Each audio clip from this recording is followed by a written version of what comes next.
everyone, and welcome back to another roundup. We've got 4 extremely interesting stories today. Lots of game news. I mean, come on, an Amazon Basics game. Very interesting situation. Lots of biz news as well, so it should be a really exciting one. I hope you enjoyed. If you want to support what we're doing, then I think only 50% of you are subs, so that sub button helps, as does the like. And if you want to help a bit more and also get some cool loot from our art team, then you can check out the Patreon. But that's it. So let's get into the news. Okay, so let's kick it off with Crucible, Amazon's game that, well, I think felt a little bit too Amazon Basics for its own good. And you know what? It really is, it is a kind of sad situation, but what they've done is actually interesting, and I think, yeah, a little bit brave, maybe. That said, it's also really the only thing they could have done, and that is they have actually put the game back into closed beta. They have unreleased Crucible, which is a pretty wild thing to do. Now, it is the correct move because the game was an abject failure, right? It was struggling to get, I think, 200 concurrence.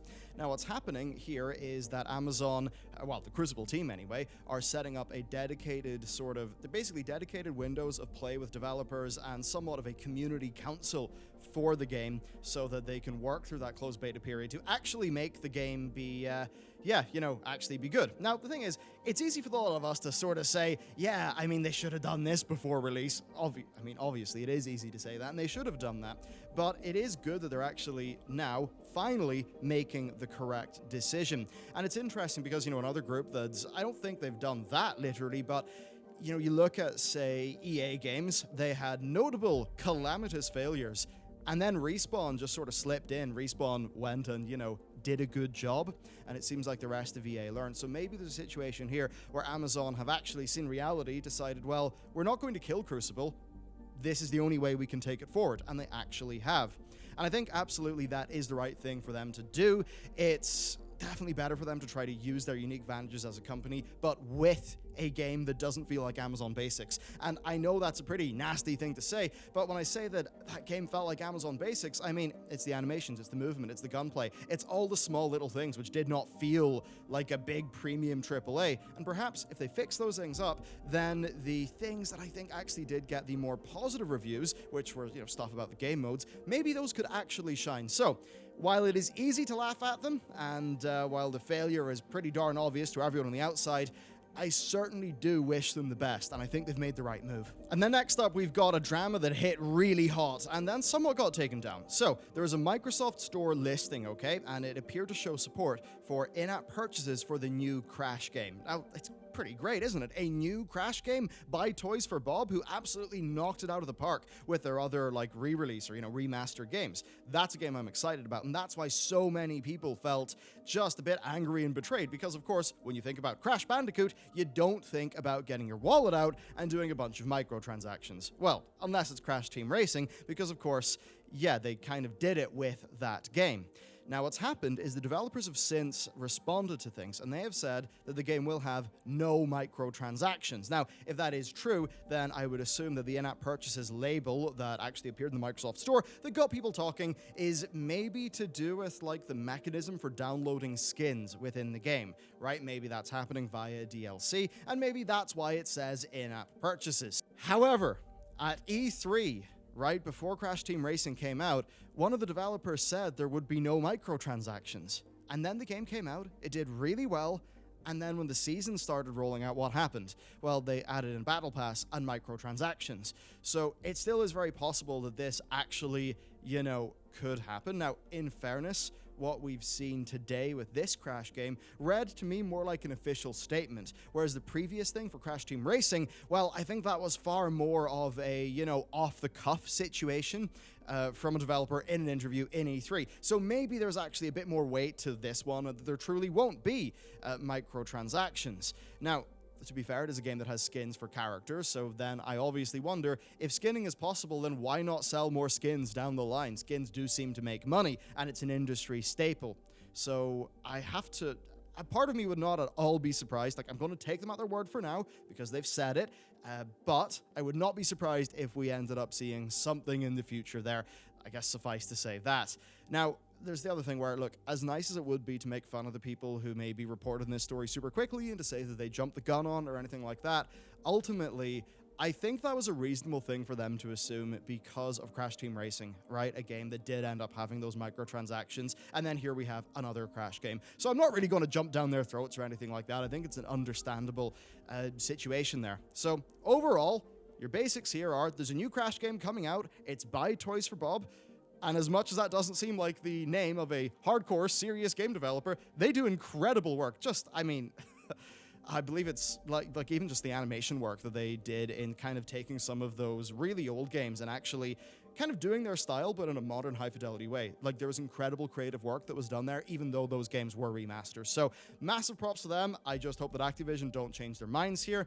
And then there's a bit of me that wonders, is the industry actually beginning to wise up to things? Because we've seen Star Wars Squadrons, no microtransactions. We've seen this, they're saying no microtransactions.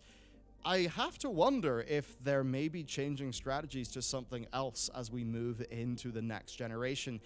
Or maybe if it's just the case that they kind of know what markets will accept what things, such that your loot boxes are always going to be a thing in FIFA, but maybe not so much of a thing in games where they would, to a lot of the core gamers, feel very shoehorned in. So, an interesting situation, or maybe it is just that they kind of think, well, we can just do the loot boxes and stuff on mobile, so do we need to do them on consoles if they don't really work there? Maybe that's their thought, but anyway, that's the story. Let's move on. So hopping away from game news and over to some biz news, we've got something super interesting from Mike Rose, who heads up No More Robots, who are a publishing house. They're like an indie publisher, right? And Descenders is one of the games that they published. And Mike is a very outspoken man. Like, if you're actually into game dev and game business, yeah, his Twitter account actually does share quite a lot, and he's resulted in a fair few things we've covered in this channel.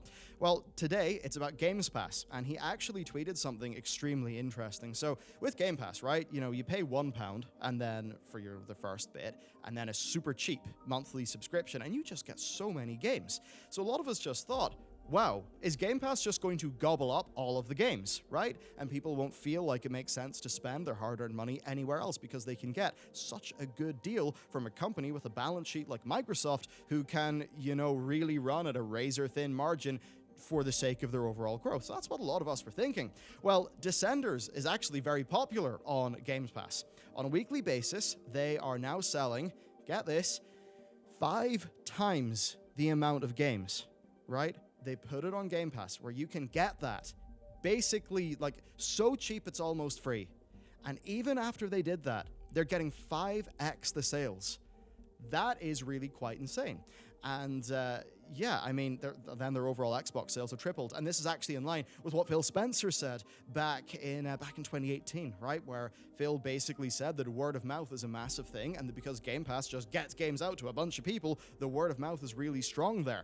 And then also I'd wonder if, a part of really enjoying a game is ownership. And if there are people who would view Game Pass as being so cheap and so good value that they'd actually be happy to then go and own a game via separate purchase. Now, to be honest, a little bit of me is cynical, and I find that really quite hard to believe.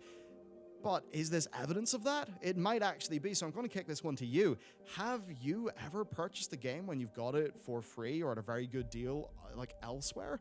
I mean, it's a pretty interesting situation, and I've got to wonder if just this idea of a double dip is actually possible with a game like Descenders. I mean, it's on Xbox Games Pass, and then their Xbox sales tripled.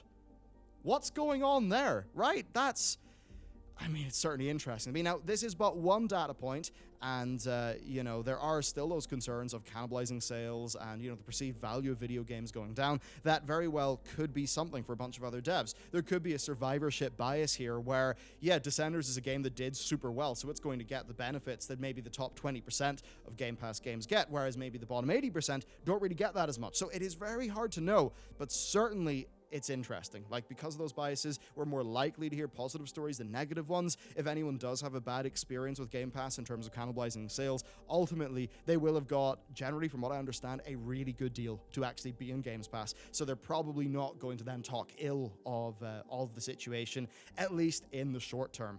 And then, of course, what's interesting about this to me is Fallout 76. Because Fallout 76 is a game that people, they don't value it. I don't really value it that much, even though Bethesda have undoubtedly put a lot of things into the game. Now, yes, some of those are microtransactions that we're not big fans of over here, But there is a bunch of content as well, isn't there? And I've got to wonder then if it's this game that a lot of people undervalued, and then it gets onto Games Pass, and then a bunch of people who never really consider it and already now essentially own it because of Games Pass, or at least have a rental of it, if they all just go and play it, and then that game actually starts to increase that player base, because ultimately it's more of a pseudo MMO game, right? And that means that unlike other Fallout games, it's going to have what's called a network effect. And a network effect is that situation that it's what grew social networks like Facebook and LinkedIn, where the more people that are on the service, the more valuable the service becomes. So the more people that are in Fallout 76, the more vibrant the community becomes, and then therefore more people play it. So something like Games Pass that could give them that big injection of players, well, it could be a pretty damn major move for Bethesda, I'll say that much. And then finally, another bit of hot biz news. So,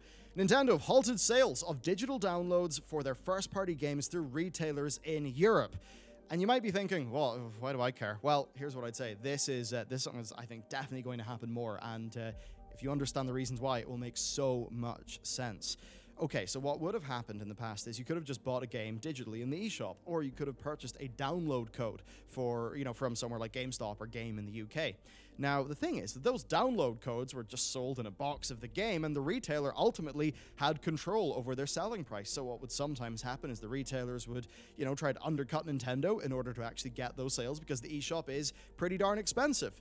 But now, right, Nintendo have stopped that for first-party titles, so if you want digital, you've got to go through their poorly implemented and a lot more expensive eShop. And there's another interesting thing. I read just a tidbit here. The rankings in the eShop are actually based off gross. Right, it's not based off number of sales, it's actually based off revenue. And that's interesting because Nintendo are the people with the most expensive games in the eShop. And that would actually mean that eShop rankings, I assume then, would be a bit more weighted towards Nintendo, because each one of their games has got this kind of massive ticket price. It's not like an EA game where, a year after release, it's basically, half price or less.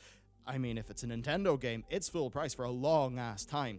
So I think that's quite interesting. Now, from a business perspective, look, it makes absolute sense, doesn't it? It's the eShop, so they get 100% of the revenue minus payment processing, minus customer service, instead of if they were going and selling a digital game through somewhere like Game or GameStop, where they've got to deal with the retailer's cut, the distributor's cut, all of those things. And a part of me has got to wonder, if they actually just, whipped up the Excel spreadsheet, looked at Animal Crossing, and just sort of thought, oh, if that was only sold digitally through the eShop, we would have got tens of millions, maybe hundreds of maybe not hundreds of millions, but many, many millions of dollars more.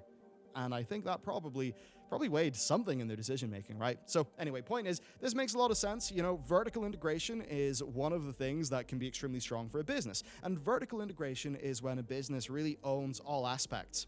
So in the case where they own the development, they own the distribution, they own the platform where something is sold on. I mean, the only way Nintendo could be more vertically integrated, than selling their first-party game in their own eShop is if they then rolled their own payment processing fee.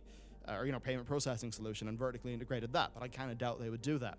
Point is, though, you're going to see more companies try to be as vertically integrated as they can, because it makes a lot of sense. And retailers are, in some ways, middlemen who suck a whole bunch of profitability out of the entire thing, and because brick and mortar is basically not really needed anymore, yeah, it's going to be pretty darn interesting. We're going to see, I think, games that are more expensive, or at least games that have more controlled discounts by the distributors, because in this case, the distributors are going to be the Xbox Store, the PlayStation Store, and the Nintendo eShop. So, an interesting bit of biz. I would love to know what you think about all of this, though. I mean, this does feel anti-consumer, but I think all of us consumers can also see how it makes complete business sense, and how maybe if we were in that position and we were steering that ship, we would probably be pretty sympathetic to what Nintendo ended up trying to do. So, an interesting one. Let me know what you think. Thank you very much for watching today's video, and with that, I'll see you next time.